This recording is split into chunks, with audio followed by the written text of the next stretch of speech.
Às vezes nós fazemos planos e o que acontece? É difícil implementar um plano, por mais pessoal que seja. E às vezes, gente, nós fazemos uns planos, a gente põe caraminhola na cabeça de fazer uns planos que não é o que Deus tem para nós, mas é o que nós queremos. E a gente acha que basta a gente querer, que Deus automaticamente, Ele vai fazer com que o nosso plano se cumpra.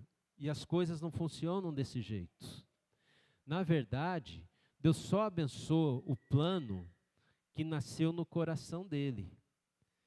Então, quando nós fazemos planos, precisamos aprender a fazer os planos que o Senhor já tem para nossas vidas.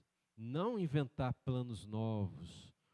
Às vezes é um problema a gente ficar inventando coisa demais e aí Deus não nos responde porque não é o plano dele e a gente acha que Deus não nos ama. Não, é que você está se afastando do plano de Deus.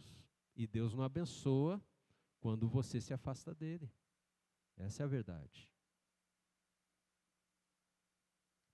E nós vamos ler o capítulo 45 do profeta Jeremias. E é interessante, gente, que, olha só, Jeremias, às vezes a gente faz a leitura bíblica e a gente pensa que um personagem bíblico, histórico, real, que viveu naquele momento, não tem nada a ver com outros escritores bíblicos, com outros profetas, e isso não é uma verdade. Jeremias, ele tinha um escriba chamado Baruque, depois nós vamos falar mais sobre ele. A parte da história que nós vamos ver é principalmente sobre Baruque, mas tem outros personagens aqui, né? E alguns contemporâneos do profeta Jeremias, são escritores bíblicos. Sofonias viveu no mesmo período. Abacuque viveu no mesmo período. E tem um bem famosão também chamado Daniel. Daniel, Ananias, Misael e Azarias. Eles eram jovens de família nobre e real. E Baruque também. Provavelmente Baruque conheceu e conviveu, não sei se tinha tanta amizade, mas conviveu com Daniel, Azarias, Hananias e Misael. Até que chegou Nabucodonosor. Nabucodonosor é igual a rei, um sinônimo de rei, é um título real. Ele era da Babilônia, conquistou Jerusalém, e aí levou alguns jovens dessas famílias nobres e da família real para passarem por uma espécie de concurso público. Eu preguei Daniel essa parte um outro dia aqui, né? Para servirem ao Nabucodonosor lá na Babilônia. Baruque ficou, ele não foi chamado. Depois nós vamos ver melhor essa parte. Jeremias e Baruque ficaram. Daniel, Ananias, Misael e Azarias foram para Babilônia. E nós vamos ver esse momento histórico da palavra de Deus por diferentes lentes. E nós vamos ver alguns sofrimentos, algumas angústias, algumas contrariedades que aconteceram. Vamos ler, gente? Capítulo 45. Palavra que o profeta Jeremias falou a Baruque, filho de Nerias, quando este escrevia num livro as palavras ditadas por Jeremias. Esse é o trabalho do escriba, né? No 4º ano do reinado de Jeoaquim, filho de Josias, rei de Judá. Assim diz o Senhor, Deus de Israel, a respeito de você, Baruque. Você disse, ai de mim, porque o Senhor acrescentou tristeza ao meu sofrimento. Estou cansado de gemer e não encontro descanso. Diga-lhe o seguinte, assim diz o Senhor, aquilo que construí eu vou demolir, e aquilo que plantei eu vou arrancar, e isso em toda a terra. E você está buscando coisas grandes para si mesmo? Não faça isso. Porque eis que trarei mal sobre toda a humanidade, diz o Senhor. Mas a você darei a sua vida como despojo, em qualquer lugar para onde você for. Eu quero falar um pouquinho mais do pano de fundo desse capítulo, que começa pelo menos ali no capítulo 42. Nós vamos ver, pode passar para o próximo, por favor? Isso, esse eu também já vi, mais um. Isso. Nós vamos ver o ponto de vista do povo que ficou em Jerusalém, que não foi levado lá para a Babilônia. A descrição que nós temos é que ficou pouca gente, principalmente na liderança. E desses poucos que ficaram, muitos desses poucos, eles fizeram um plano perfeito para não ter que pagar impostos para a Babilônia. Nós vamos fugir para o Egito. E eles estavam lá já com a malinha pronta. E Deus chama Jeremias e fala: Jeremias, insiste com este povo para eles não irem para o Egito. Esse é o plano deles, mas não é o meu plano. Jeremias, conta para eles que se eles descerem ao Egito, lá não vai ter esperança nenhuma. Nada do que estão esperando alcançar, eles vão conseguir. Porque quem do meu povo estiver no Egito, vai morrer. Ou pela espada, ou pela fome. Mas vai morrer. Então Deus chama Jeremias, pede para Jeremias falar com o povo, porque Deus quer livrar o povo de males maiores. Jerusalém foi conquistada porque o povo de Israel não andava mais nos caminhos do Senhor. E Deus tinha prometido: o dia que vocês se afastarem dos meus caminhos, vocês vão perder a minha proteção. Vocês vão ver que os povos que têm vocês como inimigos vão invadir a sua terra, vão levar seus jovens para fora. E vocês entendam que é a minha mão sobre vocês, porque vocês não andaram nos meus caminhos. Fizeram seus próprios planos e não fizeram o que eu queria, andar nos meus caminhos. E lá foi Jeremias, no meio da mala sendo preparada para a viagem. Jeremias chega até essas pessoas e fala essa palavra de Deus. Olha, Deus não quer que vocês vão lá, quem for para lá vai morrer. Aqui a gente ainda tem vida, nós estamos sofrendo o castigo de Deus por causa do nosso pecado, mas é por um tempo. Depois Deus vai restaurar todas as coisas, mas não vão lá para o Egito. E é interessante, gente, que lá no capítulo 44, versículo 16, você vai ler assim, a resposta que eles deram para Jeremias: não obedeceremos a palavra que você nos anunciou em nome do Senhor. Olha só, gente, que arrogância. Isso é uma rebeldia contra Deus. Porque quando eles falam para Jeremias que não vão ouvir Jeremias, não é contra Jeremias. Deus entende que é contra ele, Deus, Eles não estão querendo ouvir o que Deus está dizendo para eles. Em outras palavras, eles acham que tudo aquilo que o Jeremias está falando é uma baboseira. Jeremias não sabe a realidade das coisas. Mas nós sabemos na nossa vida, Jeremias. E nós não vamos ouvir nada do que você está falando em nome do Senhor. E Jeremias insistiu, mas não conseguiu. Lá no capítulo 46, Jeremias profere uma sentença, uma profecia contra o Egito.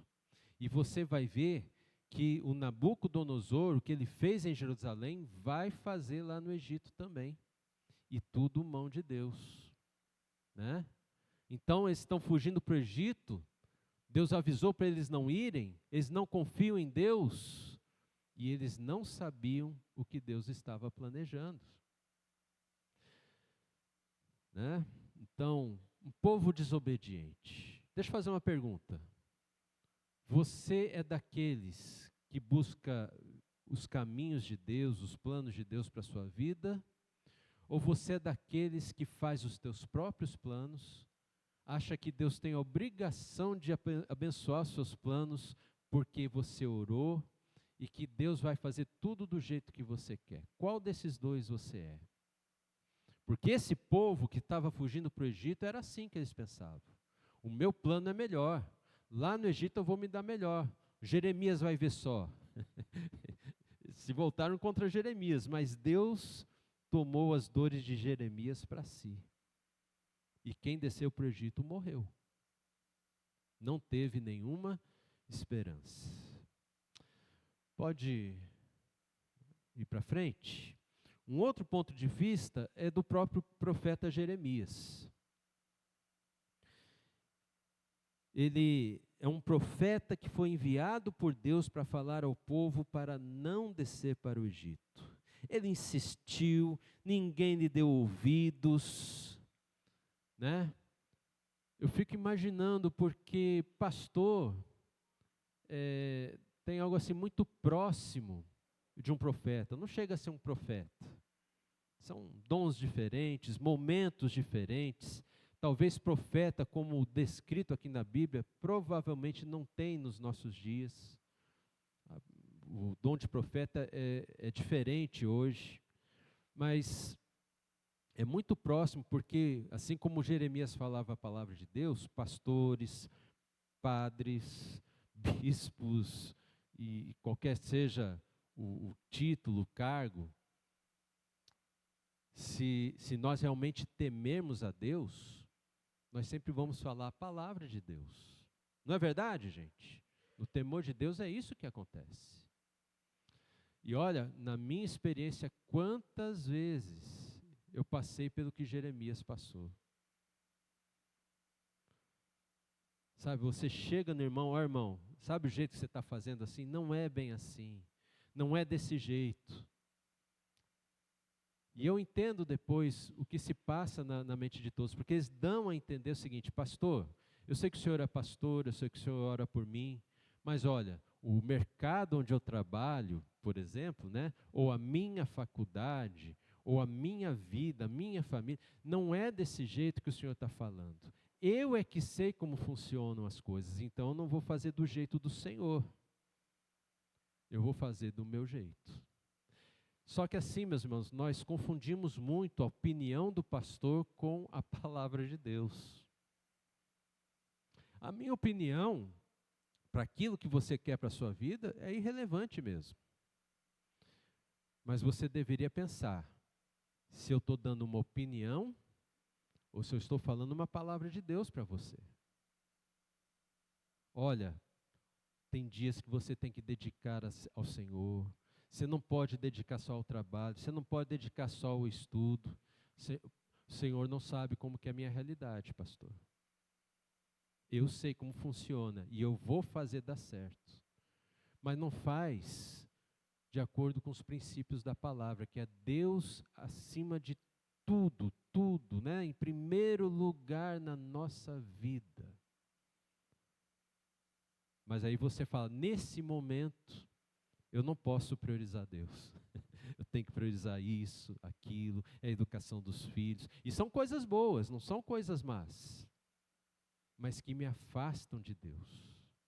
Ou seja, se alguma coisa boa me afasta de Deus, é porque essa coisa não é boa aos olhos de Deus. Né? É muito triste ver isso acontecer. Eu reservei aqui, 2 textos de Provérbios. Se você quiser, pode acompanhar comigo, está ali, né, a leitura. Provérbios 16, 1 e 2. O coração do ser humano pode fazer planos, pode, mas a resposta certa vem dos lábios do Senhor. Todos os caminhos de uma pessoa são puros aos seus próprios olhos, mas o Senhor sonda o espírito, né? Às vezes nós fazemos planos que nos afastam de Deus, mas somos tão puros ao nosso ver, no nosso plano, que isso não vai acontecer. E você não percebe o quanto você está se enganando. E você está caindo numa armadilha. Lá na frente, pode ser que as coisas fiquem piores do que você imagina. Provérbios 3, de 5 a 7. Olha só, gente. Confie no Senhor de todo o seu coração. E não se apoie no seu próprio entendimento. Reconheça o Senhor em todos os seus caminhos, e Ele endireitará as suas veredas. Vereda é sinônimo de caminho, né? Não seja sábio aos seus próprios olhos. Tema o Senhor e afaste-se do mal.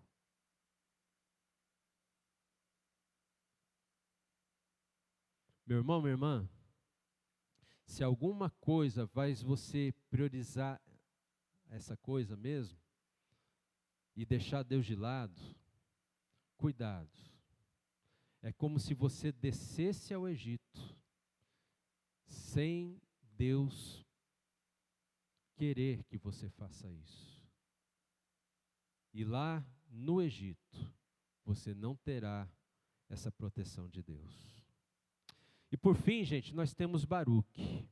E aqui é a parte principal de todo esse momento histórico. Olha só, gente. Baruque, numa tradução livre, significa bendito. Então, o capítulo todo gira em torno de uma palavra de Deus para Baruque, o bendito. E pode ser para mim e para você, porque nós somos benditos do Senhor, amém, gente? Você é um bendito, uma bendita de Deus? É sim. Deus te abençoa, Deus te ama, te guarda, te livra, mas Ele também quer que você ande nos caminhos dEle. Você é um bendito de Deus, uma bendita de Deus. Somos como Baruque. E eu imagino, gente, sabe, que esse Baruque, ele enfrentou sentimentos conflitivos dentro de si. Eu acho que ele ficou grato, por exemplo, a Deus, quando ele não foi selecionado para ir embora de Jerusalém. Ele não queria sair de perto da família. Ele não queria ir para a Babilônia. Ele ficou grato a Deus. Ufa, né? Graças a Deus não fui selecionado. Mas eu penso que, por outro lado, quando nós lemos lá em Daniel 1:4, que o Nabucodonosor levou jovens sem nenhum defeito, de boa aparência, sábios, instruídos, versados no conhecimento e que fossem competentes, eu acho que ficou uma pulguinha atrás da orelha do Baruque. Espera aí, eu não fui selecionado, por quê? Por quê? Eu não tenho nenhum defeito no meu corpo, pelo menos visível eu não tenho. Será que eu sou tão feio assim? Devia ser feinho, né? O Baruque, era só gente de boa aparência que foi lá para o Nabucodonosor. Eu acho que ele pensou assim. E pior, se só os sábios foram chamados, só os inteligentes, só os competentes, então, eles estão dizendo com isso que eu não sou inteligente, que eu não sou competente, eu sou um incompetente. Provavelmente ele lidou com sentimentos parecidos com esse. Alívio por não ir, mas talvez ele tenha ficado pensativo porque ele não foi.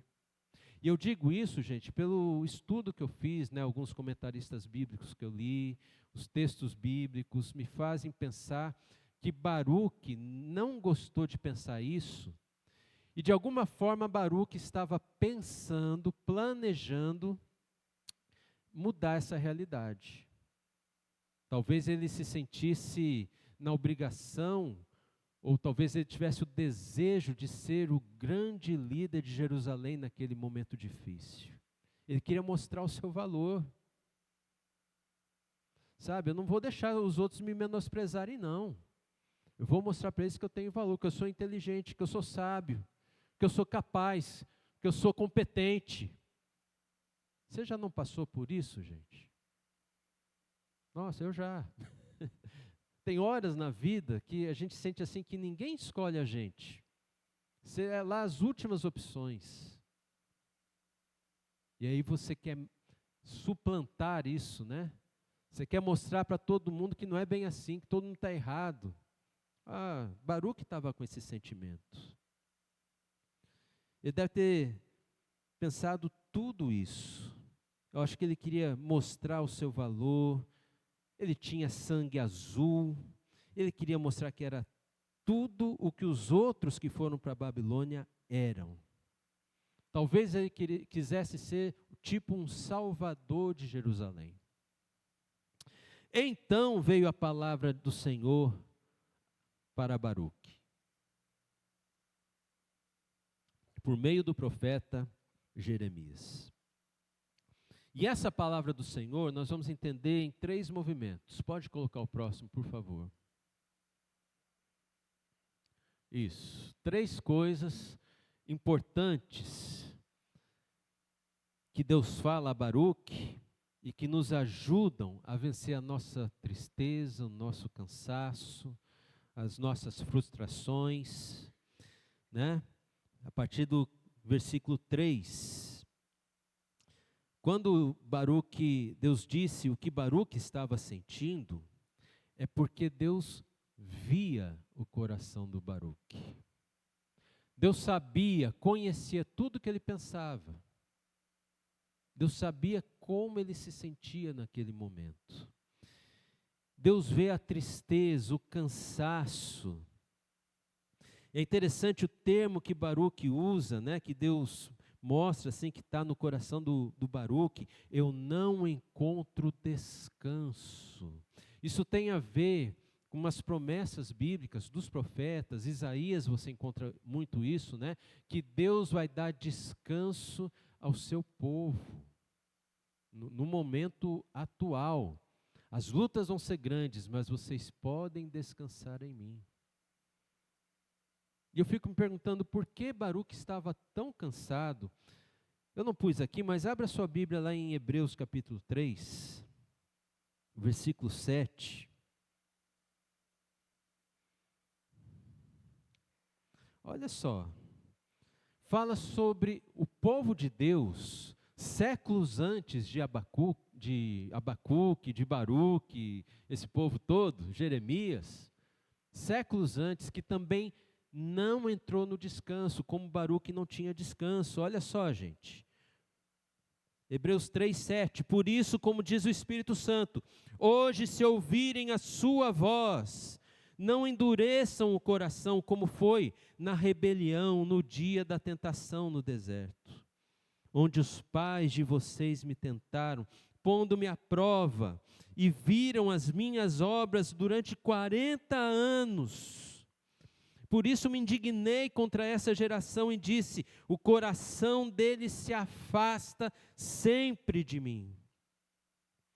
E eles não conhecem os meus caminhos. Assim jurei na minha ira, não entrarão no meu descanso. Tenham cuidado, irmãos, para que nenhum de vocês tenha um coração mau e descrente, que o leve a se afastar do Deus vivo. Olha só. Quando Deus diz para Baruque que sabe o que está passando na mente, no coração de Baruque, Deus fala que sabe porque Deus está dando um alerta a Baruque. Baruque, esse jeito de você pensar, essa forma de você levar as contas de tudo que está acontecendo na sua vida, está afastando você de mim. esse teu desejo insano de ser mais do que é, está afastando você de mim, está deixando você incrédulo.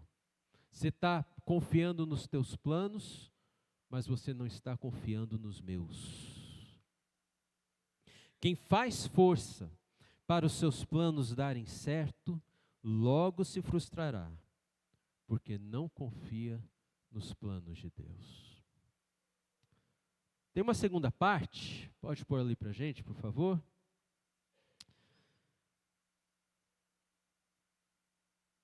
Deus está falando, ali no verso 4, aquilo que eu construí vou demolir, aquilo que eu plantei vou arrancar, e isso em toda a terra, né? Deus está falando o que Ele está fazendo. E aí Ele fala para o Baruque: Baruque, eu estou fazendo tudo o contrário do que você deseja, e você está buscando coisas grandes para si mesmo. Qual é o conselho de Deus? Não faça isso. Não faça isso. Baruque, pare de querer ser dono do mundo. Deixe de querer ser mais do que você é. Eu estou acabando com esse mundão velho que você está vendo aí, que está à tua volta, e você quer ser o herói deste mundo que eu estou acabando.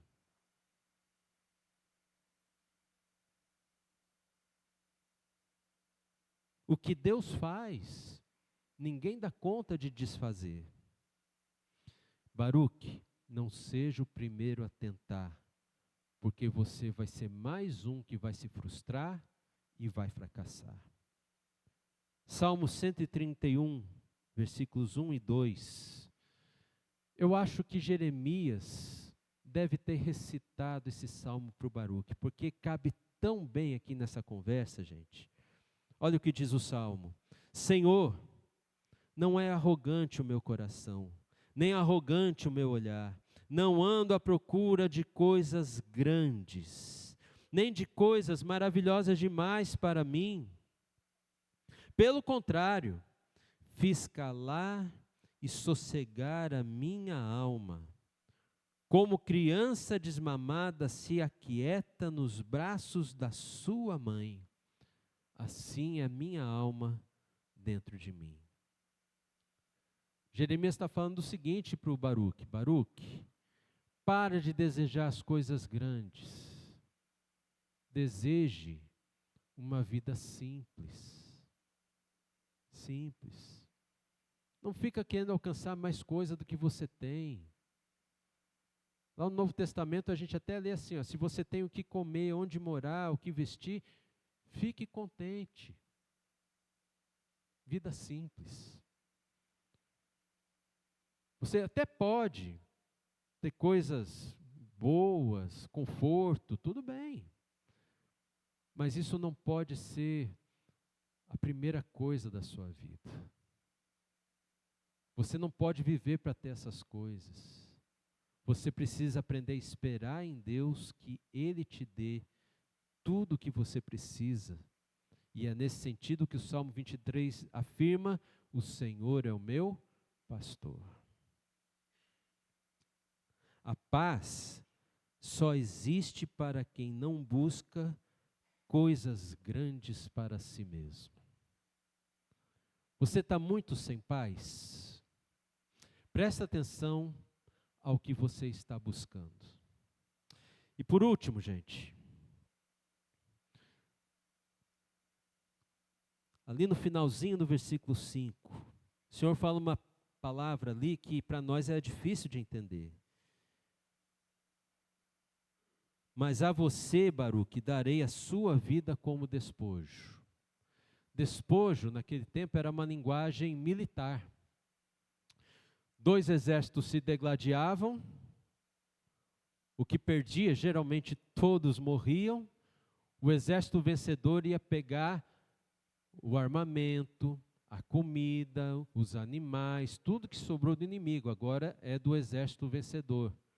Essas coisas que o exército vencedor pegou é o despojo. E Deus está falando para Baruque o seguinte: Baruque, quem vai vencer sou eu. Eu vou vencer. Quem quiser construir o que eu estou destruindo, vai perder. Então, Baruque, fica do meu lado. Porque você estando ao meu lado, andando nos meus caminhos, Baruque, eu vou te dar a sua vida para você viver. Por isso Jesus disse, né? Quem busca em primeiro lugar a própria vida, vai perder. Mas quem perder a vida por causa de Jesus, vai ganhá-la. E é a mesma coisa aqui. Se ouvirmos a voz de Deus, teremos uma vida que vale a pena ser vivida. A nossa vida será maior que as grandezas que deixarmos para trás. Isso não é bom, gente? É maravilhoso. Jeremias 29:11, eu é que sei os pensamentos que tenho a seu respeito, diz o Senhor, pensamentos de paz e não de mal. Para quê? Para dar para você um futuro e uma esperança. Meu irmão, minha irmã, eu não sei qual é a sua tristeza, qual é o seu cansaço. Eu não sei qual a sua frustração.